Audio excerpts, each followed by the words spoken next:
தந்தை மகன் தூயாவின் பெயராலே ஆமேன். மத்தேயு எழுதிய நற்செய்தி வாசகம் அதிகாரம் 9 இறை வசனங்கள் 1 முதல் 8 முடிய. அக்காலத்தில் இயேசு படகேறி மறுகரைக்கு சென்று தம் சொந்த நகரை அடைந்தார். அப்பொழுது சிலர் முடக்குவாதமுற்ற ஒருவரை கட்டிலில் கிடத்தி அவரிடம் கொண்டு வந்தனர். இயேசு அவருடைய நம்பிக்கையை கண்டு முடக்குவாதமுற்றவரிடம், மகனே, துணிவோடிரு, உம் பாவங்கள் மன்னிக்கப்பட்டன என்றார். அப்பொழுது மறைநூல் அறிஞர்கள் சிலர், இவன் கடவுளை பழிக்கிறான் என்று தமக்குள் சொல்லிக் கொண்டனர்.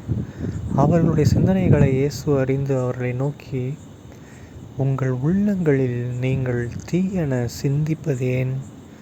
உன் பாவங்கள் மன்னிக்கப்பட்டன என்பதா, எழுந்து நட என்பதா? எது எளிது?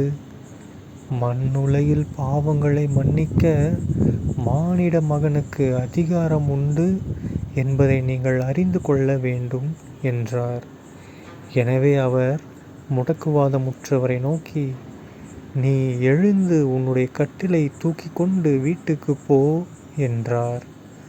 அவரும் எழுந்து தமது வீட்டுக்கு போனார். இதை கண்ட மக்கள் கூட்டத்தினர் அச்சமுற்றனர். இத்தகைய அதிகாரத்தை மனிதருக்கு அளித்த கடவுளை போற்றி புகழ்ந்தனர். ஆண்டவரின் அருள்வாக்கு. கிறிஸ்துவே உமக்கு புகழ்.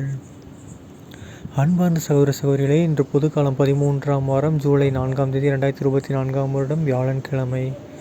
இன்றைய நற்செய்தியில் பாரு, நம்ம இயேசு கிறிஸ்து ஆண்டவர் செம்மையாக ஒரு சம்பவத்தை பண்ணிட்டார். என்ன சம்பவம்? ஒரு அதிசயம். என்ன அதிசயம்? ஒரு நோயை குணப்படுத்துகிறார். அது எப்படிப்பட்ட நோய்? முடக்குவாதமுற்றவர். அவர் கையும் தூக்க முடியாது, காலும் தூக்க முடியாது, அப்படியே ஏதோ உயிரோடு கூட இருக்கிறார், அவ்வளோதான். ஓகேங்களா? அப்படிப்பட்ட ஒரு ஆளை, அதுவும் நம்பிக்கையோடு சிலர் கூட்டிகிட்டு வராங்க பாருங்கள். ஏன்னா இவரை பற்றி, ஏசப்பா பற்றி கேள்விப்பட்டு கூட்டிகிட்டு வராங்க. ஏசப்பா குணப்படுத்துவார் அப்படின்ட்டு கூட்டிகிட்டு வந்தால் அவர் பார்த்துட்டு, மகனே துணிவோடு இருங்கிறாரு. ஓகேங்களா? இப்போ நம்ம எல்லாரும் பார்த்து நம்ம ஏசப்பா சொல்கிறாரு, மகனே மகளேன்னு கூப்பிட்றாரு. உங்களையும் என்னையும் கூப்பிட்றாரு. அதுக்கப்புறம் என்ன சொல்கிறாரு? துணிவோடு இரு அப்படிங்கிறாரு. தைரியமாக இருற. எதுக்கு நீ முதல்ல பயந்துட்டு இருக்க? இந்த பிரச்சனையிலேருந்து விடுபடுவோமான்னு தெரில, இந்த நோய் குணமாகுமான்னு தெரிலன்னு ஏன் ஃபீல் பண்ணிகிட்ருக்க? துணிவோடு இரு. அதுக்கப்புறம் என்ன சொல்கிறாரு? உன் பாவங்கள் மன்னிக்கப்பட்டன. ஓகேங்களா? ஸோ நம்ம பாவத்தையும் நம்ம மனதுருகி அவர்கிட்ட வேண்டி ஒரு பாவ சங்கீதனம் செஞ்சோம் அப்படின்னா கண்டிப்பாக நம்முடைய பாவங்களும் மன்னிக்கப்படும். நம்மளை பார்த்து அவர் சொல்லுவார், ஏசப்பா நம்மளை முதல்ல கூப்பிட்டு ஒரு அழகாக, மகனே மகளேன்னு கூப்பிட்டு, துணிவோடு இருடா, உன்னோட பாவங்கள் மன்னிக்கப்பட்டன அப்படின்னு சொல்லுவார். பாவம் நம்மளை விட்டு போயிடுச்சுன்னா அடுத்து என்ன ஆயிரும்? ஃபுல் கிளியர் ஆகிரும்.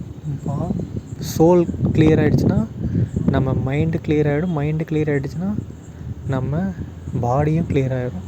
ஓகேங்களா? ஸோ ஒரு பாவத்தை மட்டும் நம்ம உடம்புலேருந்து நம்ம வெளியில் அனுப்பிட்டோம்னா மீதி எல்லாமே என்ன ஆகிடும்? கிளியர் ஆகிடும். ஓகேங்களா? அப்போ என்ன ஆகிடும்? எல்லா நோயும் நீங்கிடும். எல்லா உடம்புல இருக்கிற பேய் பிசாசு என்னென்ன தீய சக்திகள் நமக்கு பிடிச்சிருக்கோ அது எல்லாமே நம்மளை விட்டு போயிடும். நம்மளை சுற்றி இருக்கிற தீய சக்திகள், தீய கெட்ட எண்ணங்கள் எல்லாமே நம்மளை விட்டு போயிடும். ஓகேங்களா? ஸோ நம்மளை பார்த்து ஏசப்பா சொல்லிட்டார். இன்றைக்கி என்ன சொல்லியிருக்காரு? மகனே மகளேன்னு கூப்பிட்டுருக்காரு. அப்புறம் துணிவோடு இருக்க சொல்லியிருக்காரு.